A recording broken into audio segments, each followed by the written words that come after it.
The House will come to order. The invocation today will be given by Rabbi Steven Rubenstein from Congregation Beth Am of West Bloomfield. He is the guest of Representatives Greig and Moss. Will members, staff, and guests in the gallery please rise?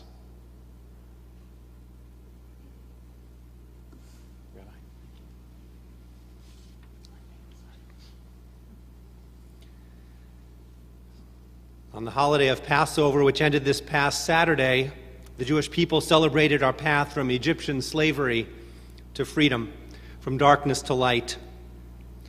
One might think that the road out of Egypt led to a life free of care and free of responsibility. A life without Pharaoh could be a life dedicated to doing as we see fit, a life of serving our own needs. But the Torah teaches us in the book of Exodus that this was never God's plan. God tells Moses that when the Israelites are free, they shall serve God. They shall serve God at the mountain where Moses first hears God's call, and then they shall serve God wherever they go. The children of Israel were brought out of servitude, a lowly and belittling servitude to a human king.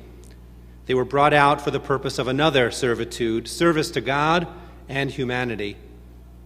As it says in the book of Deuteronomy, "What does the Lord your God demand of you? Only this, to revere the Lord your God, to walk only in his paths, to love him, and to serve the Lord your God with all your heart and soul."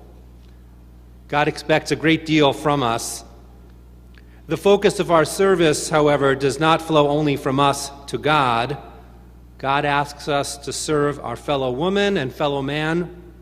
God expects us to care for our families, to raise our children, to care for the poor and the needy.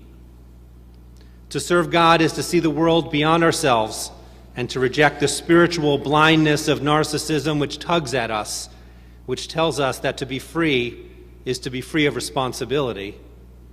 In fact, to be free is to be free to serve God and to serve the people in our communities. And so it gives me great joy to be able to offer these words on a day that the late Maxine Berman, her memory is a blessing to us all, is to be honored here in the State House. Throughout her life, and especially when she served in this chamber, Maxine knew what it meant to serve her community, her constituents, her state, and her nation. Therefore, I ask that the Holy Blessed One shall bless the members of the Michigan House of Representatives with the spirit of service, and may their deliberations today be for the good of all the citizens of the state of Michigan.